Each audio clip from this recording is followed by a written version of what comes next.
और यमदूत उन्हें निकालकर बार बार फिर इसमें धक्का देते रहते हैं। इसीलिए किसी हिंदू की मौत जब करीब होती है तो उससे गोदान आदि कराया जाता है। इसका मतलब है कि यदि उसने जीवन काल में कम धर्म किया तो उससे अंत समय में कराया जाता है, ताकि वह वैतरणी आसानी से पार कर सके। यमपुरी में आत्मा पुष्पोदका नामक एक और नदी के पास पहुंचती है, लेकिन यह वैतरणी की तरह नहीं। पुष्पोदका का पानी साफ है और इसमें कमल के फूल खिले रहते हैं। इस नदी के किनारे एक छायादार बड़ का वृक्ष है, जहां आत्मा थोड़ी देर विश्राम करती है। यहीं पर उसे उसके पुत्रों या परिजनों द्वारा किए गए पिंडदान और तर्पण का भोजन मिलता है, और इससे उसमें फिर से ऊर्जा का संचार होता है। यमलोक पहुंचने के बाद भी वहां किस द्वार से प्रवेश करना है, यह इस पर निर्भर करता है कि आत्मा ने जिस शरीर को धारण किया था उसके द्वारा कैसे कर्म किए गए। यमलोक के 4 द्वार हैं। इनमें दक्षिण के द्वार से पापियों का प्रवेश होता है। इस द्वार से प्रवेश करने के बाद 100 वर्षों तक कष्ट झेलना होता है। पश्चिम के द्वार से उनका प्रवेश होता है जिन्होंने दान पुण्य किया हो, धर्म की रक्षा की हो या तीर्थों में प्राण त्यागे हों। उत्तर के द्वार से उनका प्रवेश होता है जिन्होंने माता पिता की सेवा की हो, सत्य बोला हो, अहिंसक रहे हों। पूर्व के द्वार से योगी आशी प्रवेश करते हैं। इसे ही स्वर्ग का द्वार कहते हैं। इस द्वार में प्रवेश करते ही गंधर्व, देव, अप्सराएं स्वागत करते हैं। ईश्वर हमसे हमेशा ही शुभ कार्य की इच्छा रखते हैं। उनकी रचना इतनी खराब हो जाए, वह भला क्यों चाहेंगे? इस व्यवस्था को ही नियंत्रित करने के लिए यमराज की भूमिका है। जब कोई गलत कार्य करता है तो उसे भयानक कष्टों के जरिए शुद्ध करना ही यमलोक का मुख्य कार्य है। ऐसी ही आत्माएं नरक जाती हैं, जहां उन्हें तरह तरह की यातनाएं झेलनी होती हैं। ऐसी आत्माएं बार बार शरीर धारण करती हैं और दुख सहती हैं। इसे ही 84 लाख योनियों में भटकना कहते हैं। आत्मा जितनी बार शरीर धारण करती है वह योनि कहलाती है। कर्म और पुनर्जन्म दोनों एक दूसरे से जुड़े हुए हैं। कर्मों के फल को भोगने के लिए पुनर्जन्म होता है और पुनर्जन्म के कारण फिर नए कर्म संग्रहित होते हैं। इसे यूं समझिए कि मनुष्य अपने जन्मों के कर्मों के फल का भोग करता है, जिससे वह उनसे मुक्त हो जाता है। इन भोगों से अनुभव प्राप्त करके वह नए जीवन में इनके सुधार के उपाय करता है, जिससे बार बार जन्म लेकर वह पूर्ण सुधार के साथ मोक्ष को प्राप्त होता है। इसीलिए हमें हर स्थिति में अच्छे कर्म ही करने चाहिए। आत्मा के बारे में साधारणतया माना जाता है कि वह शरीर के हर हिस्से एवं रेशे रेशे में रहती है, यानी जहां भी संवेदना होता है वहीं उसकी उपस्थिति महसूस की जीती है। इस मान्यता को यथार्थ और तथ्य की कसौटी पर कसें तो बाल और नाखून जैसे हिस्सों में उसका वास नहीं होना चाहिए। लेकिन शास्त्रों की माने में तो आत्मा मूलतः मस्तिष्क में निवास करती है। योग की भाषा में उस केंद्र को सहस्रार चक्र या ब्रह्मरंध्र कहते हैं। विज्ञान भी इस बात की पुष्टि करने लगा है। उसके अनुसार मृत्यु के बाद आत्मा या चेतना शरीर के उस भाग से निकलकर बाहरी जगत में फैल जाती है। शास्त्र की भाषा में दूसरे लोकों की यात्रा पर निकल जाती है। मृत्यु का करीब से अनुभव करने वाले या क्लिनिकली तौर पर मृत करार दिए गए किंतु फिर जी उठे लोगों के अनुभवों के आधार पर यह सिद्धांत काफी चर्चा में है।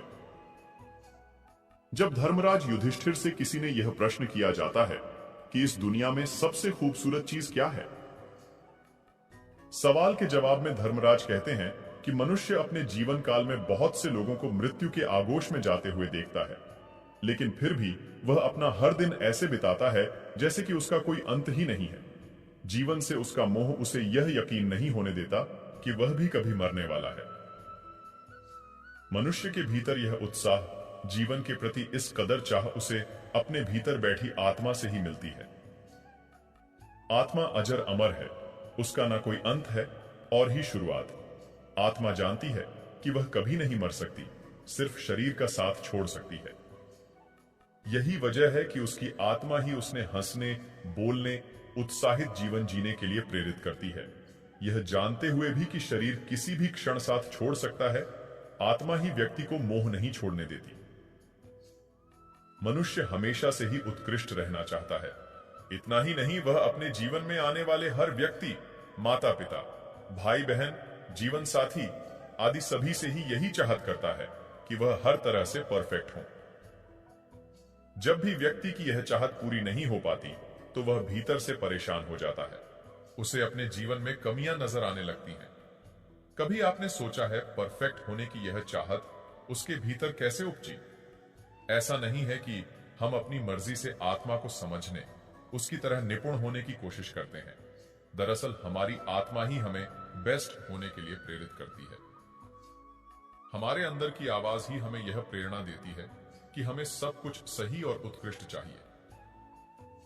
जब भी मनुष्य जीवन की बात होती है, विज्ञान इसे विकासपरक प्रेरणा का ही परिणाम मानता है। लेकिन बात केवल यही तक सीमित नहीं है। जीवन का उद्देश्य विकास से कहीं आगे है। जीवन का उद्देश्य क्या है? अच्छे बुरे हालातों में व्यक्ति क्यों जीने के लिए ललचाता है? वह क्यों हर हाल में जीने की इच्छा करता है? सिर्फ मृत्यु के उस एक क्षण से भागने के लिए व्यक्ति जीने की हर संभव कोशिश करता है।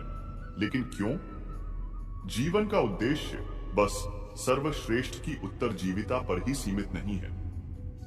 मनुष्य जीवन, त्याग और दूसरों के लिए जीने की बात भी कहता है। जब हम अपनी भीतरी प्रकृति यानी अपनी आत्मा को समझ लेते हैं, जिस तरह बीज को पौधा बनने के लिए सही तापमान, खाद और पानी की आवश्यकता होती है, कुछ इसी तरह हमें अपनी प्रकृति यानी अपनी आत्मा को पहचानने के लिए सही क्षण, उपयुक्त समय की जरूरत होती है। आत्मा एक चैतन्य सत्ता है जिसे काटना, जलाना, गलाना या फिर सुखाना मुमकिन नहीं है। आत्मा को शस्त्र नहीं काट सकते, इसको आग नहीं जला सकती, इसको जल नहीं गला सकता और वायु यानी पवन नहीं सुखा सकता। यानी आत्मा अजर अमर है। सनातन धर्म में शास्त्र यह कहते हैं कि आत्मा एक शरीर को धारण करती है, फिर जन्म और मृत्यु का चक्र अनवरत चलता रहता है। गोस्वामी तुलसीदास की ये पंक्तियां बताती है कि व्यक्ति को जन्म और मृत्यु के दौरान काफी दुख और कष्ट का अनुभव होता है। इसको वह दुहक जरा भी न व्यापेगा और किसी भी जन्म में इसका ज्ञान नहीं मिटेगा। मृत्यु के बाद जन्म और जन्म के बाद मृत्यु, यह दुनिया का एक अटल सत्य है। इस तथ्य से इनकार नहीं किया जा सकता है कि जो पुनर्जन्म की बात पर भरोसा नहीं करते, उनके लिए यह बात माननी मुश्किल है कि वाकई आत्मा अमर है और शरीर छोड़ डालने के बाद वह नया शरीर धारण करती है। मृत्यु शरीर की होती है और आत्मा चैतन्य है, अजर अमर है। शरीर से आत्मा का अलग होना, यही अवस्था मृत्यु कहलाती है।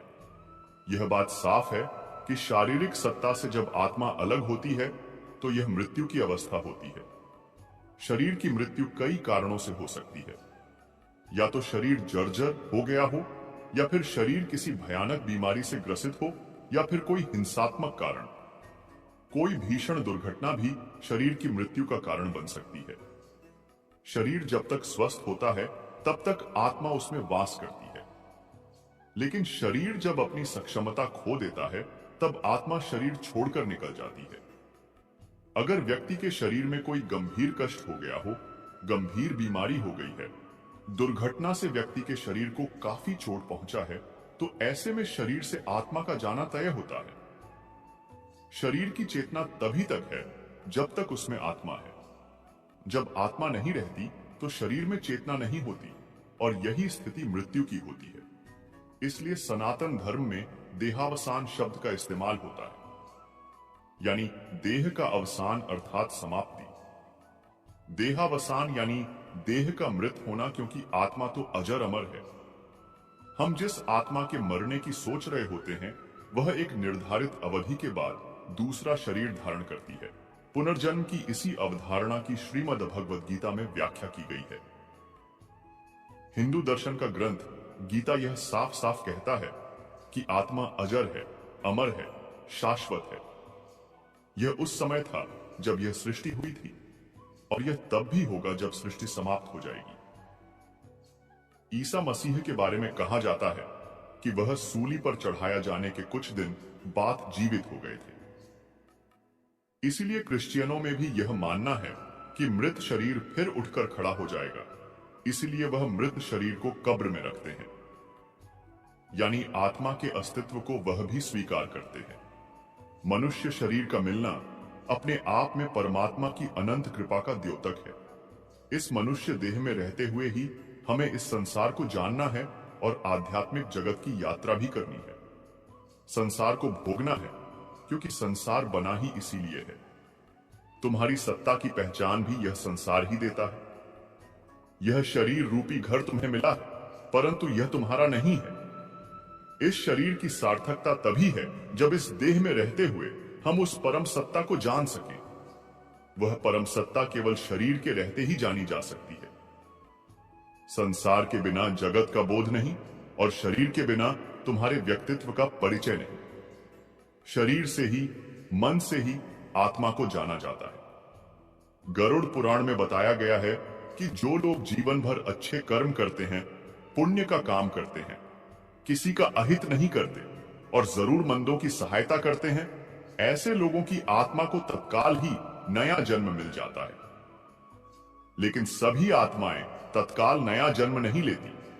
किसी को 3 दिन, किसी को 10 दिन, किसी को 13 दिन, किसी को 1.25 महीने, तो किसी को साल भर का भी समय लग जाता है।